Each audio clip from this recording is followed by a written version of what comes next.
اس بار اگر تم نے کوشش کی تو یاد رکھنا یہ عید قرباں کا موقع ہے. قربان کر دیا جائے گا تمہیں, ذبح کر دیا جائے گا. اس طرح کا سوچ بھی کبھی اپنے ذہن میں مت لانا. RSS کی حکومت جب سے آئی ہے ان لوگوں نے ساری مائنارٹیز کا انکلوڈنگ مسلمان ان کا بالکل جینا دوبھر کر دیا ہوا. ڈیفینیٹلی جو ہمارے پائلٹس ہیں وہ صرف ہماری قوم کا افتخار نہیں ہے, وہ پوری امت کا افتخار بنتے جا رہے ہیں. ہم نے جب جس وقت ایٹامک پاور حاصل کی تھی تو اس کو کیا نام دیا گیا تھا؟ Islamic boom. کیونکہ امت میں ہم پہلے وہ لوگ تھے جنہوں نے اتنا بڑا کارنامہ سر انجام دیا. جو کامیابیاں ہماری مسلح افواج نے اتنے بڑے دشمن کے سامنے حاصل کی ہیں.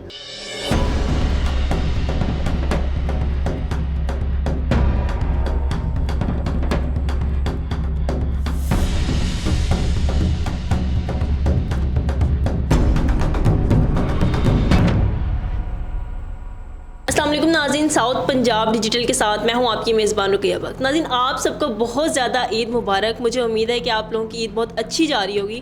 اور ناظرین, یہ بڑی عید ہمارے لیے اور بھی زیادہ بڑی ہو گئی ہے. جو فتح حاصل ہوئی ہے اس کے بعد جو یہ عید آئی ہے اس نے ہماری خوشیاں دوبالا کر دی ہیں. اور آج کے ہمارے مہمان ہیں ایئر کوموڈور ریٹائرڈ مزمل جبران صاحب. السلام علیکم سر, کیسے ہیں آپ؟ وعلیکم السلام ورحمۃ اللہ. الحمدللہ. سر, عید کیسی گزر رہی ہے آپ کی؟ بہت اچھی گزر رہی ہے, بہت اچھی گزر رہی ہے. اسپیشلی جس قسم کے حالات میں سے ہم گزرتے ہوئے اس عید تک پہنچے ہیں تو الحمدللہ عید بہت زبردست. سر, پچھلے برسوں سے ذرا مختلف نہیں ہے یہ عید, کیونکہ فتح کے بعد ذرا کچھ خاص اہمیت رکھتی ہے یہ عید پوری امت کو. اگر ان جنرل بات کریں اور اسپیسیفکلی پاکستان میں جو لوگوں کو اکٹھا کرنے والی چیزیں ہیں بہت کم ہیں, اس میں سے عید ایک ایسی چیز ہے. لیکن اس بار ہمارے دشمن نے ہمیں موقع دیا بالکل, اور ہم عید سے پہلے ہی پوری قوم یکجا ہو گئی. بالکل. اور پھر جو اس وقت فتح ملی وہ بھی عید کا سا سما تھا. ہم سایہ ملک کی بھی بات کر لیتے ہیں. وہ کہہ رہے تھے کہ ہم نا عید پر آپ کو تحفہ دیں گے, تو آپ ان کے تحفے کا کیا جواب دینا چاہیں گے؟ میں اس کا جواب اب اپنے دشمن کو کیا دوں؟ بے وقوف دشمن, اتنی مار کھانے کے بعد بھی وہ اس طرح کے نعرے لگانے کا حوصلہ رکھتا ہے. بس میں صرف اس کو یہ کہنا چاہوں گا کہ پچھلی بار فوج بیچ میں آ گئی تھی اور جو جانور تم نے ہمارے پاس بھیجا تھا اس کو فوج نے بچا لیا تھا عوام کے ہاتھ سے. اس بار اگر تم نے کوشش کی تو یاد رکھنا یہ عید قرباں کا موقع ہے. قربان کر دیا جائے گا تمہیں, ذبح کر دیا جائے گا. اس طرح کا سوچ بھی کبھی اپنے ذہن میں مت لانا. سر, آپ نہیں سمجھتے کہ یہ جو آزادی ہے ہمیں جو 1947 میں ملی تھی یہ ہمارے لیے ایک بہت بڑی نعمت ہے؟ کیونکہ اگر اب ہم دیکھیں انڈیا میں جو جنگ کی صورتحال کے بعد, اور ویسے بھی پہلے بھی ہم کافی عرصہ دیکھتے آئے ہیں, ان کو قربانی نہیں کرنے دی جاتی کیونکہ گائیں ان کے ہندوؤں کے کانسیپٹ میں ان کی ماں ہیں. تو مطلب کتنی بڑی نعمت ہے نا ہمارے لیے. اسی کو ایکسپلین کرتے ہوئے ہمارے chief of the army staff field marshal Asim Munir نے بہت اچھے طریقے سے بیان کیا تھا دو قومی نظریہ. بالکل. کہ ہم اور ہمارا دشمن, ازلی دشمن جو ہے, ہم بیسیکلی دو ڈفرینٹ اقوام ہیں جس کی کوئی بھی قدر مشترک نہیں. الحمدللہ ہمارے فور فادرز نے اس چیز کو سمجھا اور ہمارے لیے ایک مملکت خدادات ہمارے لیے آزاد کروائی. اور اس کے جو اب اثرات وہاں کے لوگ ہیں وہ ان کو فیل کرتے ہیں اس وقت کہ وہاں پر ان کے لیے کتنی مشکلات ہیں, زندگی گزارنا کتنا مشکل ہے, کس طرح وہ ٹارگٹ ہوتے ہیں. اسپیشلی یہ جو RSS کی حکومت جب سے آئی ہے ان لوگوں نے ساری مائنارٹیز کا انکلوڈنگ مسلمان ان کا بالکل جینا دوبھر کر دیا ہوا ہے. اور اپنے وہ مذہبی فرائض بھی جس طرح آپ نے کہا وہ سر انجام نہیں دے سکتے, قربانی تک نہیں کر سکتے. اس میں کوئی شک نہیں, آپ بالکل ٹھیک کہہ رہی ہیں کہ ہماری دونوں جو اسٹیٹس ہیں ان کا علیحدہ ہونا بہت ضروری تھا. اور الحمدللہ ہم ایک آزاد مملکت میں آزاد شہریوں کی طرح اپنے مذہب کو پوری طرح پریکٹس کر سکتے ہیں اور اپنے عقائد پہ زندگی گزارتے ہیں. اچھا سر, کچھ لوگ ابھی بھی ایسے ہیں جو اتنی بڑی فتح کے بعد بھی ملک میں انتشار پھیلانے کی جو ہے وہ کوشش کرتے ہیں. تو ہمیں اپنی آنے والی نسلوں کو جو ہے جد و جہد کے بارے میں کیسے سکھانا چاہیے, کیسے ان کو گائیڈ کریں, کیونکہ یہ ہمارے آنے والی نسلوں کو مس گائیڈ کیا جا رہا ہے نا. جی بالکل.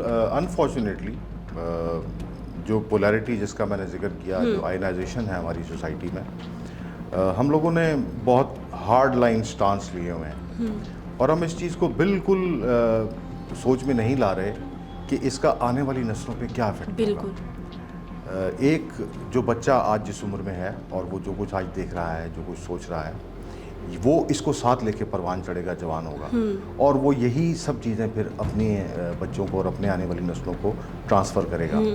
بہت ضروری ہے کہ ہم جو حقائق ہیں ان کو ڈاکومنٹ کریں، اور ہم بہت اچھے طریقے سے اپنے قوم کو اس چیز کا بار بار یقین دلائیں، یاد دہانی کرائیں کہ ہم نے کن مشکلات سے گزر کے ہم نے اپنے لیے، اپنے آنے والی نسلوں کے لیے یہ ملک جو ہے حاصل کیا ہے، یہ مملکت متحدہ پاکستان، اور اس کی حفاظت کتنا ضروری ہے.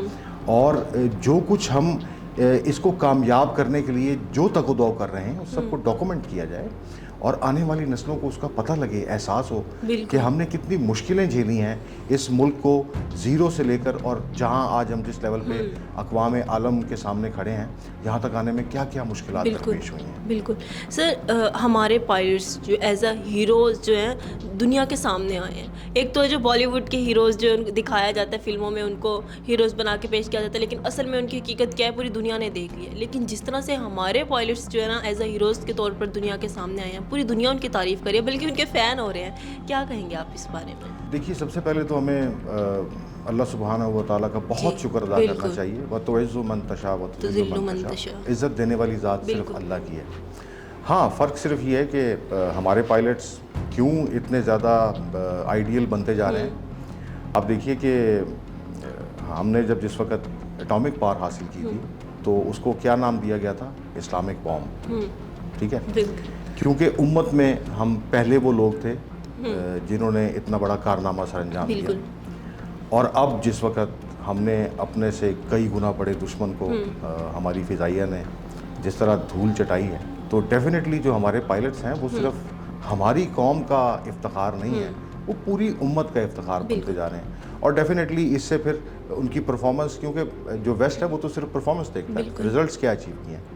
اس معاملے میں بڑی اسٹرکٹ سوسائٹی ہے ان کی کہ ریزلٹ اورینٹڈ. تو جس وقت ہم نے ریزلٹس بھی پروڈیوس کر کے دیے as a air force, as a air power, اور ہماری باقی افواج مل کے، تو ڈیفینیٹلی پھر لوگوں کا آئیڈیل تو بننا ہی ہے. بالکل سر، کیا کہنا چاہیں گے، کیونکہ جو پاکستان ہے نا اس کو تمام مسلم ممالک کا نا قلعہ کہا جاتا ہے، تو اس میں مطلب کتنی اچھی بات ہے نا، جو لوگ ملک میں انتشار پھیلانے کی کوشش کر رہے ہیں ان کو یہ چیز سمجھنی چاہیے کہ اگر دوسرے ممالک بھی پاکستان کو جو ہے تمام مسلم ممالک کا قلعہ کہہ رہے ہیں تو کسی وجہ سے کہہ رہے ہوں گے نا. ایک چیز تو یہ کہ سب سے پہلے ایٹمی قوت بننے والے بالکل ہم تھے. بالکل، اس سے ذرا تھوڑا پیچھے جائیں. اللہ کے نام پہ یہ ملک بنا ہے. بالکل، اللہ کے نام پہ یہ ملک بنا ہے. یہ واحد ملک ہے جو کہ اس آئیڈیالوجی پہ، اس کرۂ ارض پہ وجود میں آیا ہے. بالکل، اس لیے پوری امہ کی نظروں کا محور ہے. بالکل، ساری امت ہماری طرف دیکھتی ہے. جہاں پہ بھی کوئی پریکٹیکلٹی کی بات آتی ہے وہاں پر پوری امت کی نظر ہماری ہی طرف ہوتی ہے. اور جو کامیابیاں ہماری مسلح افواج نے اتنے بڑے دشمن کے سامنے حاصل کی ہیں، اب تو بالکل ہم ایک امت کے لیڈر کے طور پر کوئی بری بات نہیں ہوگی کہ پوری دنیا کی نظریں پاکستان کے اوپر ہیں. جی بالکل، جی بالکل. اب خطے کی سیاست سے نکل کر ہم گلوبل پالیٹکس کا حصہ گلوبلی ڈسکس ہو رہے ہیں. جی بالکل، جی بالکل. بہت سے نوجوان ہمارے ایسے ہوتے ہیں جو سرحدوں پر موجود ہوتے ہیں، عید کے موقع پر بھی گھر نہیں جا سکتے، تو کیسا ایکسپیرینس رہتا ہے، ان کے کیا جذبات ہوتے ہیں؟ جذبات تو ڈیفینیٹلی جو بھی فوجی جوان، چاہے وہ بری فوج سے ہے، بحری فوج سے ہے، فضائی فوج سے ہے، وہ تو جذبہ ایمانی کے لیے ملک و قوم کے لیے سرحد پہ کھڑا ہوتا ہے. اچھا، فضائیہ کا تھوڑا سا رول جس طرح میں نے آپ کو گزارش کی کہ تھوڑا سا مختلف ہے. ہم لوگ پوزیشنڈ ہوتے ہیں شہروں سے باہر، لیکن ایک ہی بیس پہ ہوتے ہیں. اس کے اندر ہی اپنا سارا کچھ ہم نے انتظام کیا ہوا ہوتا ہے.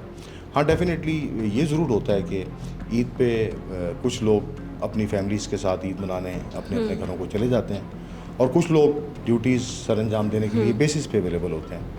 تو اس بات کا خاص اہتمام کیا جاتا ہے اتھارٹیز کی طرف سے کہ کسی بھی قسم کی کمی، چاہے وہ فیملیز سے دور ہونے کی، چاہے وہ اس عید پہ گوشت کھانے کی، طرح طرح کی ڈشز بنا کے انجوائے کرنے کی، یہ کمی کسی بھی طرح کسی کو محسوس نہ ہو.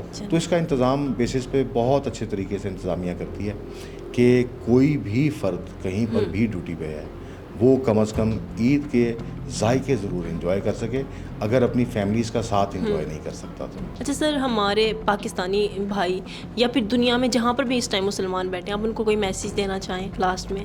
میری طرف سے پوری قوم کو، پوری امت کو بہت بہت عید مبارک، اور میں یہ کہنا چاہوں گا کہ آئیے اس عید پہ ہم صرف جانوروں کی قربانی نہ کریں، آئیے اپنی انا کی بالکل، اور اپنے اختلافات کی، بالکل، ان سب چیزوں کو قربان کریں اور ایک قوم ہو کے بالکل، دشمن کے سامنے کھڑے ہیں۔ بالکل۔ بہت شکریہ سر، آپ تشریف لائے اور عید کی خوشیاں جو ہے ہمارے ساتھ آپ نے گزاری۔ جی ناظرین، میرا بھی آپ لوگوں کو جو ہے وہ یہی میسیج ہے کہ خوش رہیں، خوشیاں بانٹیں، اور دشمن جو ہے ہمیں بانٹنے کی کوشش کرے، اس کے اس عزائم کو ناکام بنا دیں، اور ملک کے اندر بھی کچھ ایسے لوگ ہیں جو انتشار پھیلانے کی کوشش کرتے ہیں اور ہمیں بانٹنے کی کوشش کرتے ہیں، تو ان کے بھی ان ارادوں کو جو ہے وہ آپ ناکام بنا دیں اور یکجا ہو کر رہیں۔ اسی کے ساتھ اپنی میزبان رقیہ بخت کو دیجیے اجازت۔ اللہ حافظ۔